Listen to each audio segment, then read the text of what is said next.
Alright guys, if you're watching this, you're watching it almost a year after I shot this video. Who knows what's happened in between that time? Hell, YouTube may not even be up. Maybe I'm dead. Hopefully.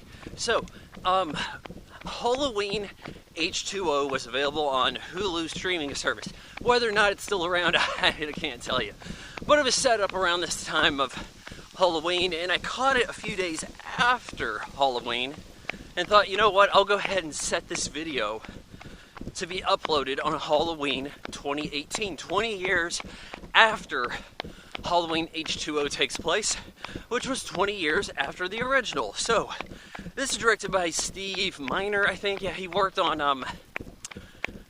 I think it was a couple of the early Friday the 13th movies, and occasionally gets back into horror in some way.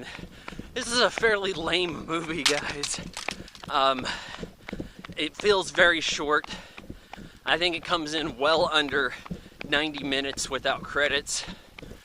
And there's just a lot of not stuff happening. So this could be a pretty short video. So, we're in wherever what was it, Michigan or someplace where the original film took place. And there's this like nurse coming home. She thinks somebody's been in her house.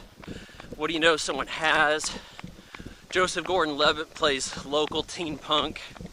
He goes into the house, you know, wearing grunge attire. And he looks around, nothing's really there. Well, police show up and all this stuff. And this movie's full of a whole lot of prolonged, anticipated jump scares that don't really come to fruition. So, police are like, hey, nothing much is going on up here. Somebody been through your files. Okay, so this nurse, she used to look after Dr. Loomis when he got old. You know, Loomis, who'd been pursuing Michael Myers in the early films. And I think that this movie takes out a lot of what happened with like the return of Michael Myers and the sequels. It's kind of like 1, 3, and then this movie, as far as this movie's looking at continuity. So it's actually dedicated to Donald Pleasence, who played Dr. Sam Loomis. And even though he died well before they made this movie, the nurse gets killed, Joseph Gordon-Levitt gets killed, his buddy gets killed, and Michael Myers is now looking for Laurie Strode, you know, his like lost sister he has to finish killing for God knows why. Yeah, it doesn't entirely make sense.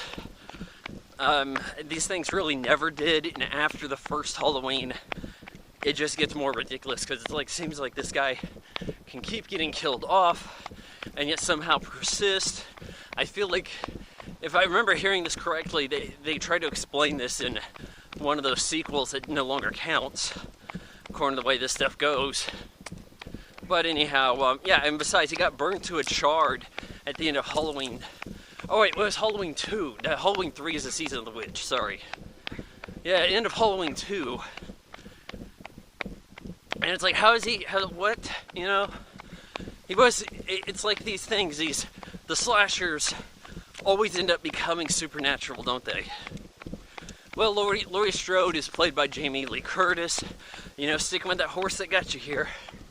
I remember when this movie came out and there was like some hype up about, you know, they were doing the press junkets and how it was 20 years. Wow, 20 years.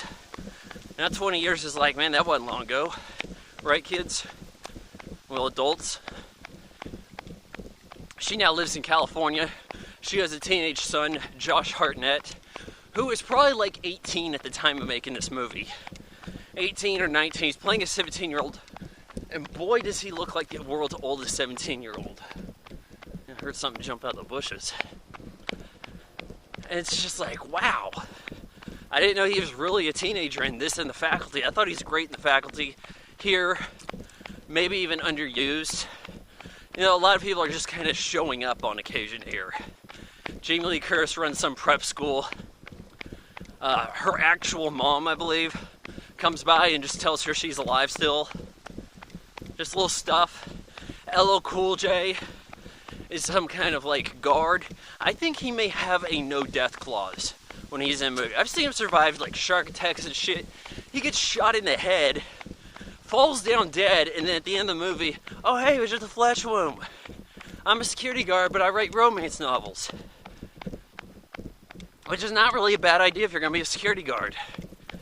But anyhow, yeah, they're in California, but Michael Myers knows of her identity swap, has tracked her down.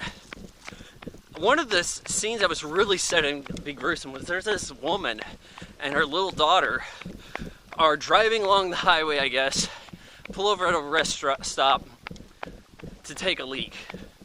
But we see Michael Myers' car. Yeah, this is one of the few slashers who can actually drive. I don't think that Jason Voorhees has his learner's permit. So we saw his car there and we're like, uh-oh, what's going on here? And he's like in the restroom. And it's like, oh man, some grisly shit's about to go down, right? Nope, faked you out. He just stole her purse and took her car or truck. Why is she driving a vintage truck? Nobody knows. Yeah, hey honey, let's just go drive our vintage truck across the country to go see your dad or whatever the hell. Oh, you gotta take a piss? Okay. Yeah, Michael Myers shows up at the prep school. Everybody went on some vacation. Oh, but Josh Hartnett and future ex Heath Ledger, forgot her name, along with the chick who is the daughter on Nash Bridges and some guy I don't recognize, they stayed behind because they're going to sex it up during the weekend. Yeah, who wants to stay at the prep school when you could go to, like, what was it, like Lake Tahoe or something?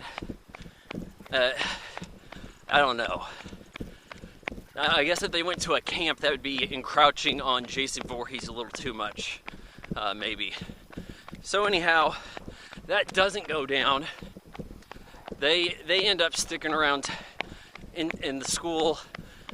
Michael Myers shows up, kills the boyfriend of Jamie Lee Curtis, starts stabbing at the kids, and she's gonna fight him.